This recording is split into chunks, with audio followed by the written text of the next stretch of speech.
This video is going to run through some key points that you need to make sure are in place before the NPS survey function goes live. Now these are all really important, so just please concentrate and just listen to the whole of this video and just make sure that all the points are covered.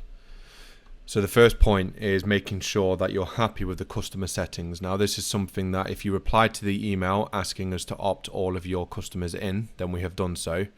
And we've also set it up so that every new customer made is automatically opted in. Now, if you didn't reply to the email asking for that, then your customers won't be opted in. Don't worry, we can still get it done, but you need to tell us. So to check this, you need to go to your customer list.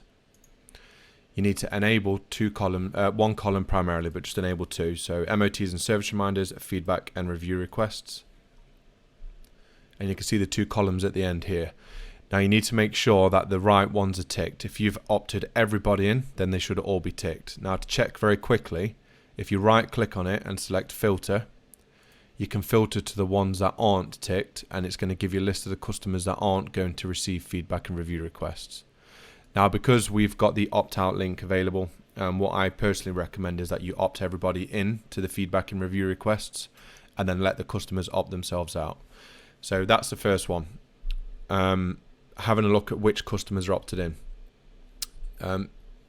After that, you need to check that when you make a new customer, they're automatically opted in. Now again, if it was requested, this has been done. If not, I can get it done, but you need to let me know. So to do this, you need to go to your customer list and select new customer. You don't need to fill anything in, but if you scroll to the bottom, you'll see the automatic opt-in preferences. Now again, this is system to system. You may not have them opted into anything automatically, or they could be opted into all of it. So again, create a new customer, scroll to the bottom under GDPR and communication policies and just see exactly what is opted in. Once you're happy with the customers, if you're not happy with anything, just please let one of the team know as soon as possible, or just let us know on the Facebook community page. Once your customers are opted in, you then need to have a look at the message you're going to send your customers. So to do this, use the search box and you need to search for customer notification setup. And you'll see a new option here now called survey. Now by default, yours is going to be set to disabled. So you must at minimum enable this by either SMS, email or SMS and email. The survey number at the minute, none of you are going to be creating custom surveys, so just leave it as GHNPS. That's just an option for down the line when you're used to this feature.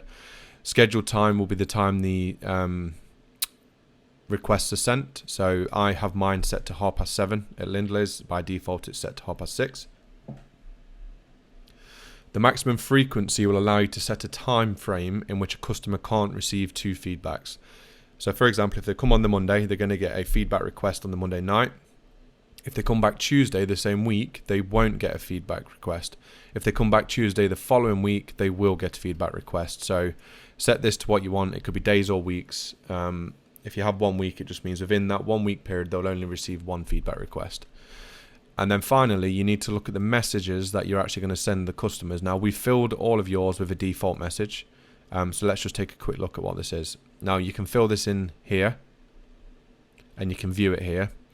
And if you want to add the tags, if you remember under process, you can click show field tags and it'll show you the sort of tags that you can add to this message if you want to. But what we need you guys to do is really preview these. So you see how the writing's in red at the minute? This is because they haven't been reviewed. So to review them, go to actions, survey, verify survey SMS text. You need to select a vehicle number and a customer number. Press OK.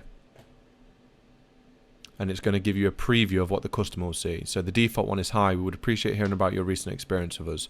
It will only take a minute with the link to the survey and then the opt-out link. And if it's valid for sending to customers, just press yes. Even if this writing is in red, and this is a warning to you all, if this writing is in red and you haven't validated it, but it's still enabled, it will still send the message. So just because this is in red, don't think it won't send the message, it will do. So then let's take a look at the email one. So again, actions, survey, verify survey email text. Select customer. And there you've got your email. So hello, customer name. We would appreciate hearing about your recent experience with us. It will only take a minute. If you don't want to receive any more feedback requests, please visit this link. To leave feedback, please click on the link below. Okay, that's verified. So I've checked the customer preferences. I've then checked the default settings for when you create a new customer. I'm happy with both of those settings initially, and then I've gone to customer notification setup and checked my messages that I'm happy to send to the customers, check the time at which I want to send to the customers, and then check the maximum frequency of which I want a customer to receive the feedback. So if there's any questions, please let me know as soon as you can, because we can get this sorted out before 6:30 when these feedbacks are due to go out. Cheers.